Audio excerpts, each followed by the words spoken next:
रामू नाम का एक आदमी अपनी पत्नी रजिया के साथ एक गांव में रहता था। ये बहुत ही गरीब परिवार था। दोनों के कोई संतान नहीं थी। जब रजिया के 2-3 बच्चे होकर मर गए और उम्र ढल चली तो रामू का उससे प्रेम कुछ कम होने लगा। रामू पर दूसरे ब्याह की धुन सवार हुई। आए दिन वह रजिया से झगड़ा करने लगा। रामू एक ना एक बहाना खोजकर रजिया पर बिगड़ता और कभी कभी उसे मारता भी, और अंत में वह एक नई स्त्री लेकर आ ही गया। इसका नाम था दासी। बड़ी बड़ी आंखें, जवानी की उम्र। रजिया भला इस नवयौवना के सामने क्या टिकती। फिर भी वह जाते हुए स्वामित्व को जितने दिन हो सके अपने अधिकार में रखना चाहती थी। इस घर को उसने मर मर कर बनाया, उसे सहज ही वो छोड़ नहीं सकती थी। वह इतनी बेसमझ नहीं है कि घर को छोड़कर चली जाए और दासी राज करे। एक दिन रजिया ने रामू से कहा, मेरे पास साड़ी नहीं है, जाकर ला दो। रामू उसके एक दिन पहले दासी के लिए अच्छी सी चुंदरी लाया था। रजिया की मांग सुनकर वो बोला, मेरे पास अभी रुपया नहीं है। रजिया को साड़ी की उतनी चाह नहीं थी जितनी रामू और दसिया के आनंद में विघन डालने की। वह बोली, रुपए नहीं थे तो कल अपनी चहेती के लिए चुंदरी क्यों ले आए। चुंदरी के बदले उसी दाम में 2 साड़ियां ले आते तो एक मेरे काम ना आ जाती। रामू ने स्वेच्छा भाव से कहा, मेरी इच्छा, जो चाहूंगा करूंगा, तू बोलने वाली कौन है। अभी उसके खाने खेलने के दिन है। तू चाहती है उसे अभी से नोन तेल की चिंता में डाल दूं। यह मुझसे ना होगा। तुझे ओढ़ने पहनने की साध है तो काम कर, मजदूरी कर। भगवान ने क्या हाथ पैर नहीं दिए। पहले तो घड़ी भर उठकर काम भी कर लिया करती थी, लेकिन अब तो सारा दिन पड़ी रहती है। तो क्या रुपए आकाश से गिरेंगे। मैं तेरे लिए जान ही थोड़ी दे दूंगा। रजिया ने कहा, तो क्या मैं उसकी नौकरानी बनकर रहूं। वह रानी की तरह पड़ी रहे और मैं घर का सारा काम करूं। इतने दिनों छाती फाड़ कर काम किया है, उसका यह फल मिला तो अब मेरी बला काम करने की आती है। मैं जैसे रखूंगा वैसे ही तुझे रहना पड़ेगा। मेरी इच्छा होगी मैं रहूंगी, नहीं तो अलग हो जाऊंगी। जो तेरी इच्छा हो कर, मेरा गला छोड़। अच्छी बात है, आज से तेरा गला छोड़ती हूँ। समझ लूंगी कि मैं विधवा हो गई। रामू दिल में समझता था कि यह गृहस्थी रजिया ने ही जोड़ी है। संभव था कुछ देर बाद जाकर वह रजिया को मना लेता, पर दासी भी कूटनीति में कुशल थी। उसने गर्म लोहे पर चोट जमाना शुरू की। बोली, आज देवी किस बात पर बिगड़ रही थी। रामू ने उदास मन से कहा, तेरी चुंदरी के पीछे रजिया महाभारत मचाए हुए है। अब कहती है कि मैं अलग रहूंगी। मैंने कह दिया, तेरी जो इच्छा हो वो कर। दसिया ने आंख मटकते हुए कहा, यह सब नखरे हैं कि तुम हाथ पैर जोड़ोगे और मनाओगे और कुछ नहीं। तुम चुप बैठे रहो। 2-4 दिन में अपने आप ही उसकी गर्मी उतर जाएगी। तुम कुछ मत बोलना। रामू ने गंभीर भाव से कहा, दासी तुम जानती हो वह कितनी घमंडी है। वह मुंह से जो बात कह देती है उसे पूरा करके ही छोड़ती है। रजिया को भी रामू से ऐसी कृतघ्नता की आशा नहीं थी। अब जब वह पहले की तरह सुंदर नहीं, इसीलिए रामू को अब उससे प्रेम नहीं। वह सोचने लगी, यह घर उसी ने बनाया है, अनाज का लेन देन उसी ने शुरू किया, और आज उसका पति इतनी निर्दयता से उसे दूध की मक्खी की तरह निकाल फेंकना चाहता है। रामू ने इतना भी नहीं कहा कि तू अलग नहीं रह पाएगी। मैं या तो खुद मर जाऊंगा या तुझे मार डालूंगा, पर तुझे अलग नहीं होने दूंगा। परंतु मेरी ऐसी दुर्गति है कि उस निर्दयी को मुझ पर दया भी ना आई। दूसरे दिन रजिया एक दूसरे गांव के लिए चल पड़ी। उसने अपने साथ कुछ ना लिया। जो साड़ी उसकी देह पर थी वह ही उसकी सारी संपत्ति थी। विधाता ने उसके बालकों को तो पहले ही छीन लिया था, आज घर भी छीन लिया। रामू उस समय दासी के साथ बैठा हुआ आमोद विनोद कर रहा था। रजिया को जाते देखकर शायद वह समझ ना सका कि वह घर छोड़कर जा रही है। रजिया ने भी यही समझा कि इस तरह से चोरों की भांति वह जाना भी नहीं चाहती। वह दासी को, उसके पति को और सारे गांव को दिखा देना चाहती है कि वह इस घर में से धेले की कोई चीज भी नहीं ले जा रही। गांव वालों की दृष्टि में रामू का अपमान करना ही उसका लक्ष्य था। उसके चुपचाप चले जाने से तो कुछ भी ना होगा। रामू उल्टा सबसे कहेगा कि रजिया ही घर की सारी संपदा लेकर चली गई। उसने रामू को पुकार कर कहा, संभालो अपना घर, मैं जाती हूँ। तुम्हारे घर की कोई भी चीज अपने साथ नहीं ले जा रही। रामू एक क्षण के लिए कर्तव्य भ्रष्ट हो गया। क्या कहे उसकी समझ में नहीं आया।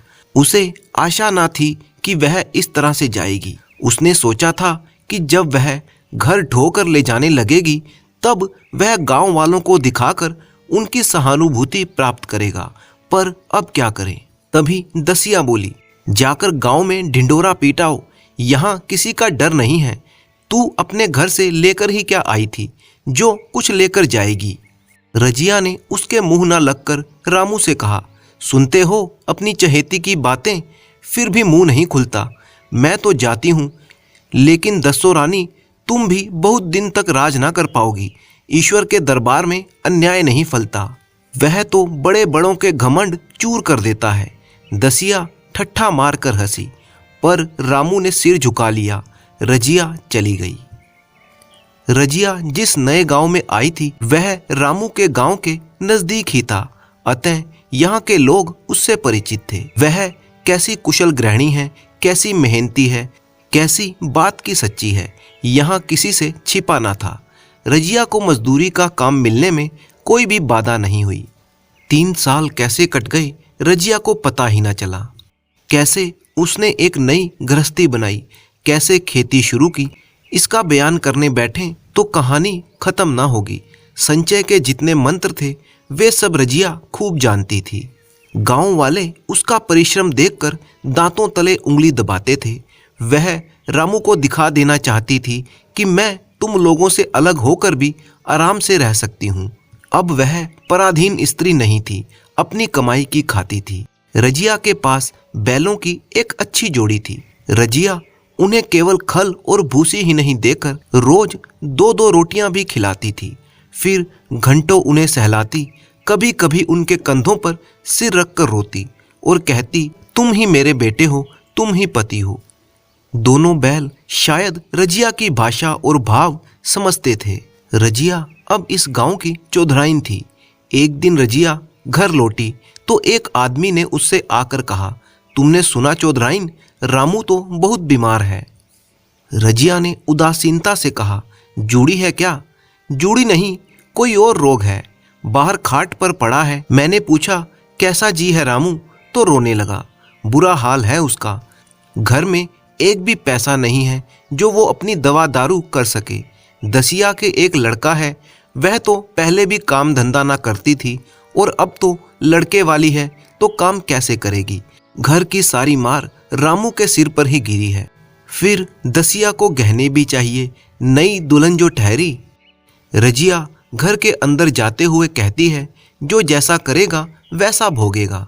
लेकिन अंदर जाकर उसका जी ना लगा। वह एक क्षण में फिर से बाहर आई। शायद उस आदमी से कुछ पूछना चाहती थी, पर वह आदमी चला गया था। रजिया ने इधर उधर उसे ढूंढा, परंतु वह ना मिला। रजिया घर की चौखट पर ही खड़ी हो गई। उसे वे शब्द आए जो 3 साल पहले उसने रामू के घर से निकलते हुए उससे कहे थे। उस वक्त जलन में उसने वह शाप दिया था। वह जलन अब नहीं थी। समय ने उसे बहुत कुछ शांत कर दिया था। रामू और दासी की हीन अवस्था पर अब उसे ईर्ष्या नहीं होती थी, बल्कि दया आती थी। उसने सोचा, रामू बीमार है, अवश्य ही उसकी दशा अच्छी नहीं होगी। कुछ ऐसा मोटा ताजा तो वो पहले भी नहीं था और बीमारी के बाद तो बिल्कुल घुल ही गया होगा। खेती तो उसकी पहले भी बहुत कम थी, खाने पीने को भी ठीक से ना मिलता होगा। तभी पड़ोस की एक स्त्री आग लेने के बहाने आकर कहने लगी, सुना है रामू बहुत बीमार है, जो जैसा करेगा वैसा पाएगा। तुम्हें इतनी बेदर्दी से निकाला कि कोई बैरी भी ऐसा ना करेगा। रजिया ने टोका, नहीं दीदी, ऐसी बात ना थी। वे तो बेचारे कुछ बोले ही नहीं। मैं चली तो सिर झुका लिया। दसिया के कहने में आकर वो ये सब कुछ कर बैठे। मैं किसी की बुराई क्यों करूं? दसिया के कारण ही उनकी यह दशा हुई है। पड़ोसिन ने आग ना मांगी और मुंह फेर कर चली गई। रजिया ने अपना घड़ा उठाया, रस्सी ली और कुएं पर पानी खींचने के लिए चल पड़ी। वह सोचने लगी कि अगर रामू की तबीयत इतनी खराब होती तो वह अवश्य ही किसी न किसी को उसके पास जरूर भेजता। कोई उसे बुलाने अवश्य ही आ जाएगा, नहीं बुलाएगा तो वह कैसे जा सकती है। लोग कहेंगे आखिर दौड़ी आई ना। मगर रामू तो अचेत पड़ा है, वह तो बीमार है, उसकी देह में था ही क्या, फिर उसे कौन बुलाएगा। तभी उसे सामने से एक आदमी आता हुआ दिखाई दिया। वह कुछ घबराया सा जान पड़ता था। रजिया ने सोचा अवश्य ही यह रामू के गांव से आया है। रजिया ने घड़ा रख दिया और उस आदमी के पास जाकर बोली, रामू महतो ने भेजा है तुम्हें? अच्छा तो चलो घर, मैं तुम्हारे साथ चलती हूँ। नहीं नहीं, अभी मुझे कुछ देर है, बैलों को साना पानी देना है, दिया बाती करनी है। ऐसा करती हूँ, मैं तुम्हें कुछ रुपए दे देती हूँ, तुम जाकर दसिया को दे देना और कह देना कोई काम हो तो बुला ले। वो आदमी रामू को क्या जाने, किसी दूसरे गांव का रहने वाला था। पहले तो चकरा गया, फिर समझ गया और चुपके से रजिया के साथ चल पड़ा और रुपए लेकर चलता बना। चलते चलते रजिया ने पूछा अब क्या हाल है उसका। उस आदमी ने अटकलबाजी में जवाब दिया, अब तो कुछ संभल रहा है। वह अनजान आदमी वहां से चला गया। रजिया बैलों को साना पानी करने लगी, परंतु उसका मन अभी भी रामू में ही लगा हुआ था। उसे याद आया कि 10 साल पहले जब वह बीमार पड़ी थी तो रामू उसके सिरहाने बैठा रहता था, खाना पीना तक भूल गया था। रजिया के मन में आया कि क्यों ना चलकर देख आवे, कोई क्या कहेगा, किसका मुंह है जो कुछ कहे। कोई चोरी करने ही थोड़े जा रही हूँ, मेरा आदमी है उसी के पास जा रही हूँ। दसिया नाक सिकोड़ेगी, मुझे उससे क्या मतलब। रजिया ने अपने घर के किवाड़ बंद किए, घर को सहेजा और रामू को देखने के लिए चल पड़ी, कांपती, झिझकती और क्षमा का दान लिए हुए। इधर रामू को थोड़े ही दिन में मालूम हो गया था कि उसके घर की आत्मा निकल गई है और वह चाहे जितना भी जोर करे, कितना भी सिर खपाए, उसमें स्फूर्ति नहीं आएगी। दासी सुंदर थी, शौकीन थी और फूहड़ थी। खेती की उपज कम होने लगी और जो होती भी थी वह ऊट पटांग खर्चों में खर्च हो जाती थी। रामू को कई बार उधार लेना पड़ा। इस चिंता और दुख में उसका स्वास्थ्य बिगड़ने लगा। शुरू में कुछ परवाह न की, परवाह करके भी वो क्या करता, घर में पैसे तो थे नहीं। बीमारी का इलाज ना होने से बीमारी ने जड़ पकड़ ली और 10 दिन में ही उसका दाना पानी छूट गया। मौत के इंतजार में वह खाट पर पड़ा हुआ कराह रहा था। रजिया को याद करके वह बार बार रोता, दासी को कोसता कि तेरे ही कारण मैंने उसे घर से निकाला।